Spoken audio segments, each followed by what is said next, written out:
죄송합니다. 방금 롯데월드하고 석촌호수 사이를 통과하다가 친구 전화가 오는 바람에 유튜브가 스마트폰 영상 촬영이 자동으로 끊어져 버렸습니다. 이어서 계속 말씀드리겠습니다. 자, 이곳 잠실 석촌호수 서호 수변무대에서 롯데월드를 촬영을 하고 있습니다. 123층 555m 높이 롯데월드입니다. 자, 계속 이어서 촬영을 하겠습니다. 저를 한번 비춰보도록 하겠습니다.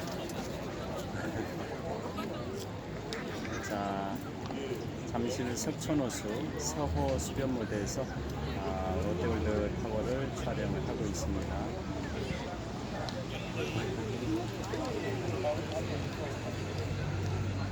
잠실 석촌호수 서호 수변무대입니다.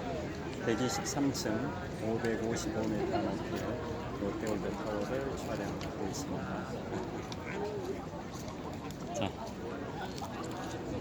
계속 이어서 촬영을 하도록 하겠습니다. 그래서 명량 울돌목이라는 뜻이고 울명자 좁은 해협 좁은 바다 그 량이라고 말씀을 드렸습니다. 먼 한 10리 20리 먼 데서도 명량의 울돌목에 그 회오리 소용돌이 치는 물소리가 우는 소리가 들린다 해서 울명자 좁은 해협 량자 명량입니다. 그래서 명량해전이 이순신 장군의 3대첩 중에 하나입니다. 첫 번째가 아까 말씀드린 한산도 대첩 54척의 배로 73척의 왜군을 경멸시킨 한산도 대첩이고, 그걸 소재로 한 영화 한산용의 출연이 8일 후인 7월 27일에 개봉된다고 말씀드렸습니다. 그리고 이제 이순신 장군의 3대첩 중에 두 번째인 명량은 전남 해남과 진도 사이의 울돌목에서 일어났다고 말씀드렸는데요. 시기는 정유재란 때입니다. 임진왜란은 1592년에 발발이 됐는데 정유재란은 1597년에 정유년에 다시 왜군이 쳐들어왔다 해서 정유재란이라고 하지 않습니까? 그건 1597년에 있었는데요. 1597년 9월에 명량해전이 발생돼서 우리 조선의 13척의 함대로 일본의 133척의 함대를 경멸을 시켰습니다. 그러니까 한산도 대첩은 조선의 54척의 배로 왜군 73척을 경멸시켜서 그 왜군과 조선군의 비율을 따진다면 명량해전의 그 아군과 적군의 그 병력 차이가 명량해전이 훨씬 더 컸었죠. 명량해전은 13척의 배로 133척을 경멸시켰습니다. 그리고 이제 이순신 장군의 이순신 장군 시리즈 3부작 중에 마지막 제3부는 나중에 제목이 노량 죽음의 바다라는 제목으로 개봉될 예정이라고 말씀드렸는데요. 그것은 명량해전으로부터 1년 2개월 후에 발생이 됩니다. 1598년 11월에 발생이 됩니다. 그 당시에 이제 정유재란이 끝나는 상황이 되는데요. 그때 일본의 실권자 도요토미 히데요시, 즉 풍신수길은 죽기 직전에 유언을 남기죠. 조선에서 철군을 해라 라고 유언을 남기어서 조선을 침공했던 일본의 육군과 수군이 일본으로 철수를 하려고 했는데 이순신 장군 입장에서는 임진왜란을 자행했던 왜군이, 즉 일본군이 다시 정유재란을 자행했지 않냐. 그래서 이 일본의 육군과 수군을 그대로 보내주면 다시 또 쳐들어온다. 전열을 재정비해서 또 다시 쳐들어오기 때문에 아예 씨를 말려버려야 된다. 그래서 일본군이 철수를 하기 위해서 길을 좀 터달라고 요청했음에도 불구하고 또 일본군은 명나라 지원군한테, 조선을 지원하기 위한 명나라 지원군 진린 해군 제독 이런 사람들한테 뇌물을 바쳐가면서 이순신 장군을 좀 설득해 달라. 이순신 장군이 해로를 좀 길을 터줘야 우리 순천 외성에 있는 일본의 육군이 안전하게 일본으로 철수하지 않겠냐라는 식으로 했음에도 불구하고 이순신 장군은 그렇게 할 수 없다. 임진왜란을 일으켰던 일본이 정유재란을 다시 일으켰던 것처럼 이번에 일본의 육군과 수군이 철군을 하게 되면 또다시 전열을 재정비해서 다시 쳐들어올 것이 뻔하다. 그래서 살려서 돌려보낼 수 없다라고 작심하고 끝까지 일본의 씨를 말리겠다 해서 벌어진 게 이순신 장군의 마지막 해전이었던 노량해전이라는 거 다 아실 겁니다. 벌어졌던 장소는 순천 외성에 있던 일본 육군이 바다 경남 사천과 경남 남해 사이에 주둔하고 있었던 일본 수군과 연합해 가지고 이제 철수하려고 했던 그런 상황인데요. 그래서 위치는 노량의 위치는 경남 사천과 경남 남해 사이 정도로 이제 보시면 되겠습니다. 그래서 1598년 11월 19일 날 발생했습니다. 11월 18일부터 11월 19일까지. 그래서 이순신 장군께서 그 노량해전에서 즉 1598년 11월 19일에 전사를 하시게 되는데요.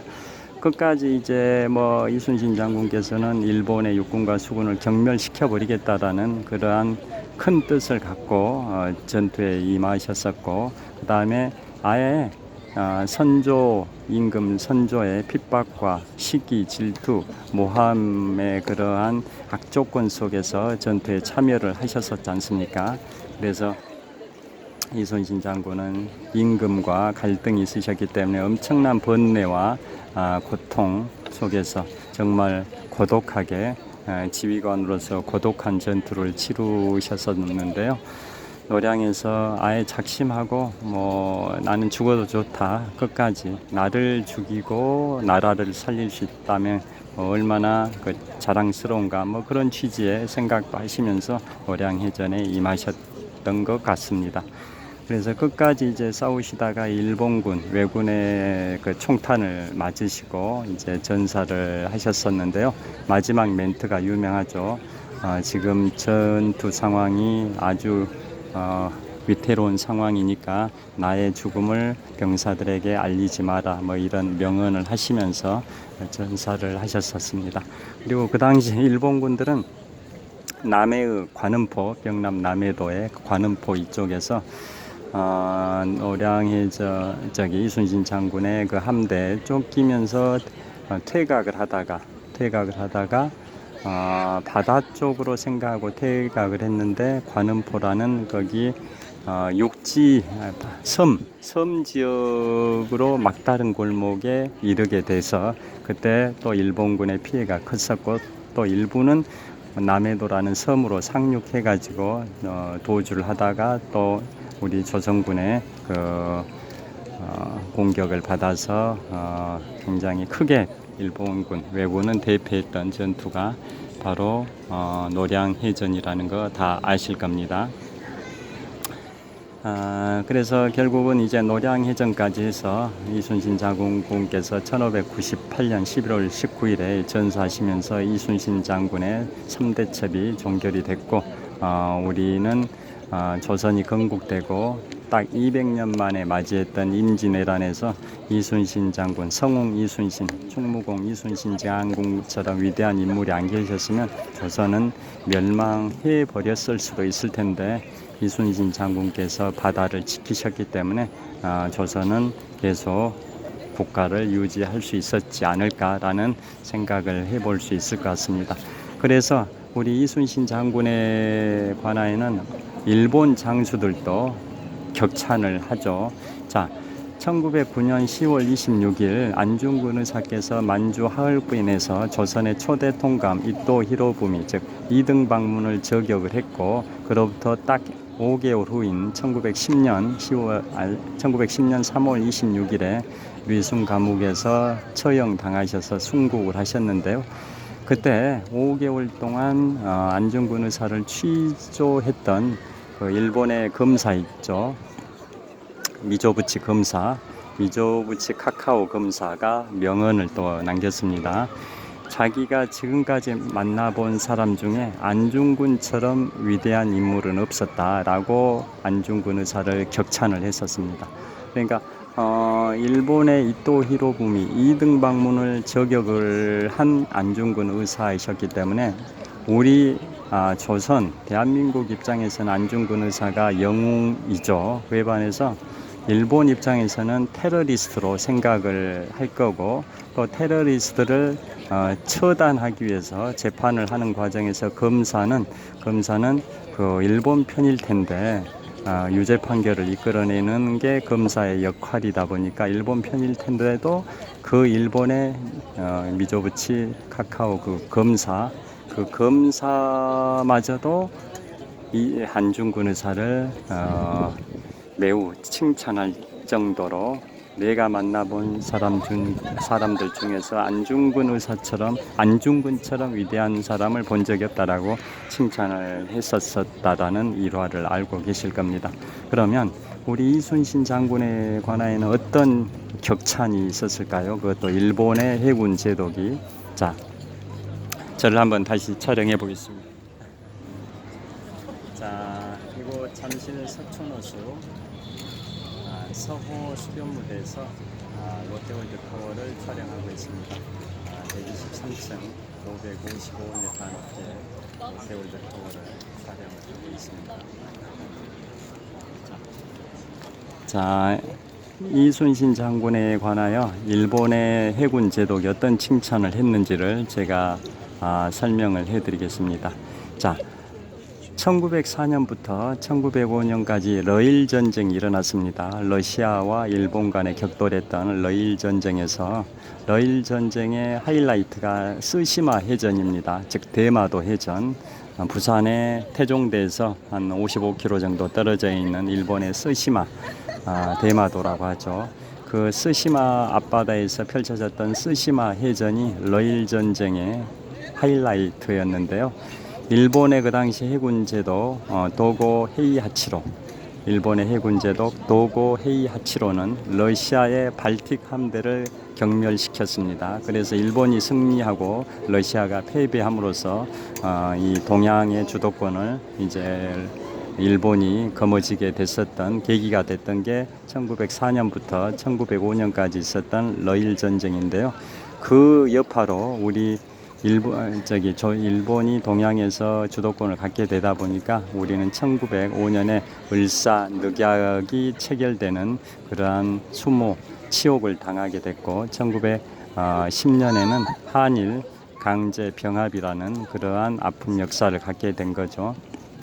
자, 그래서 러일 전쟁 승리의 주역이었던 일본의 해군 제독 도고 헤이하치로가 이러한 명언을 남겼습니다. 나 도고 헤이하치로와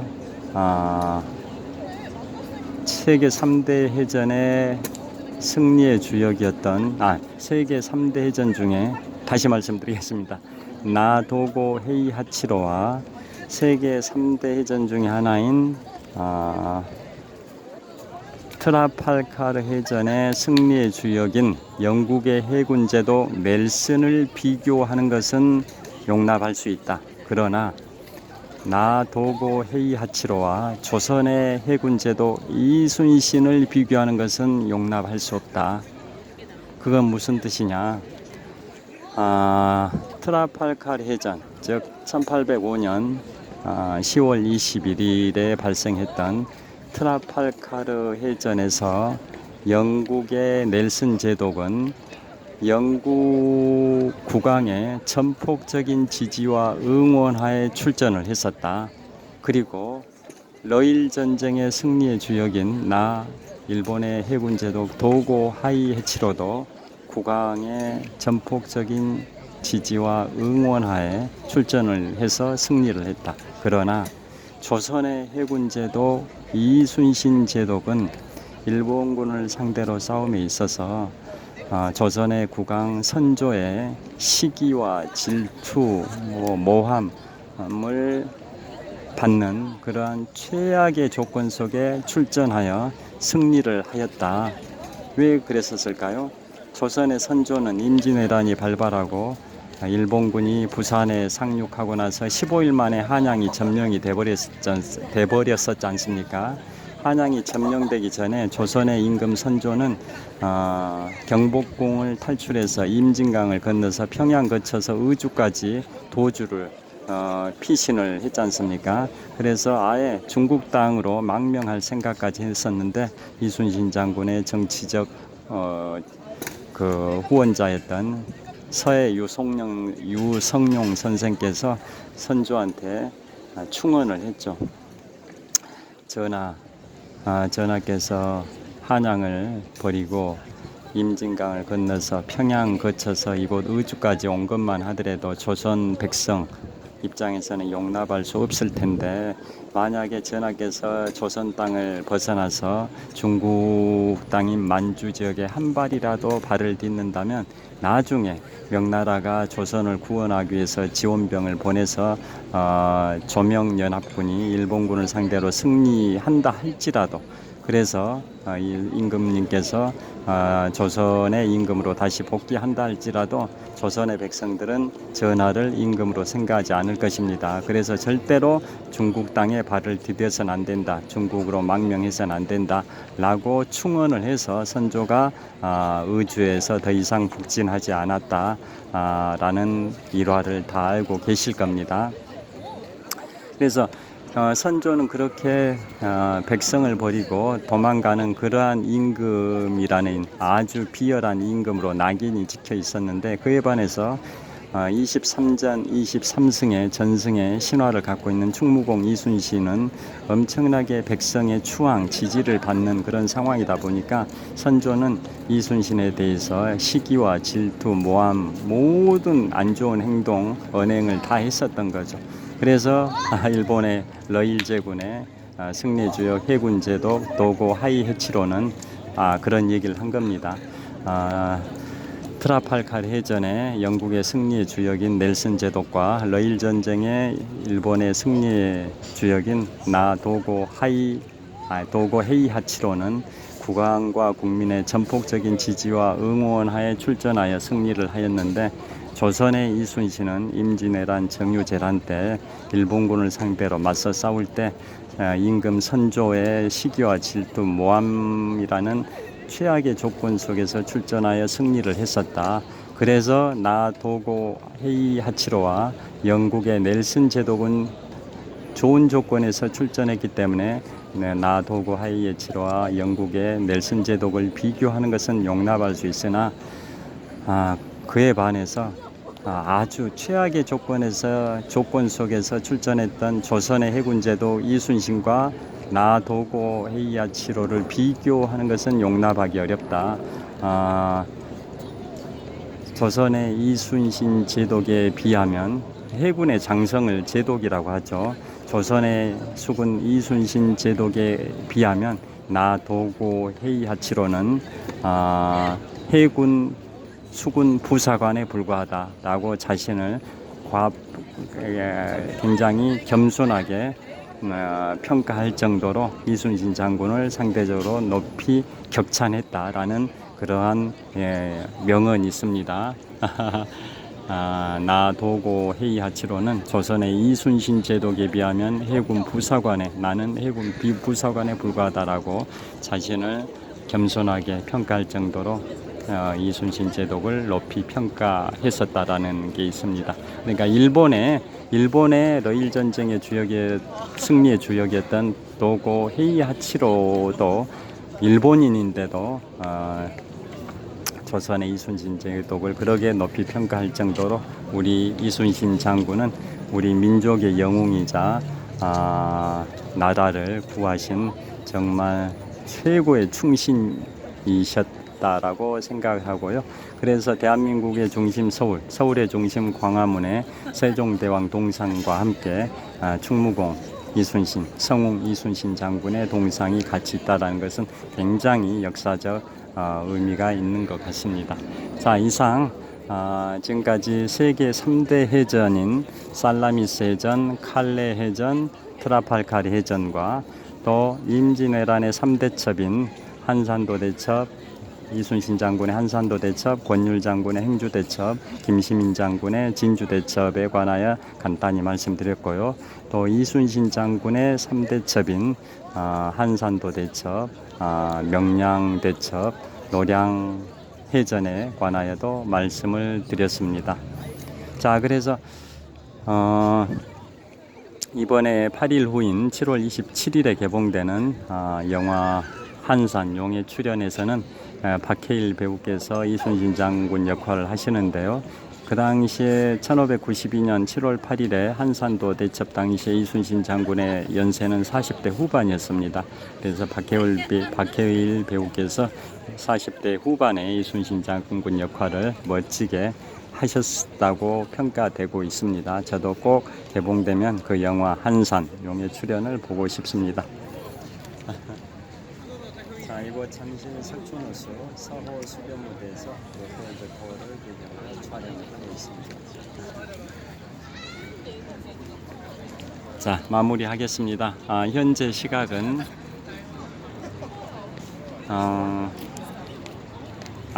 현재 시각은 2022년 7월 19일 화요일 저녁 8시 58분입니다. 어제는 우리나라 국립공원 22개의 각 특징에 관하여 설명드렸고 클로징 멘트를 저녁 9시에 했는데요. 지금은 저녁 8시 58분 정도 됐습니다. 자, 오늘 행복한 밤, 평안한 밤 보내시길 빌겠습니다. 지금까지 잠실 석촌호수 서호 수변무대에서 롯데월드타워를 배경으로 독서하는 마라토너 박종필이었습니다. 시청해 주셔서 감사합니다. 화이팅! 감사합니다. 행복한 밤 되십시오.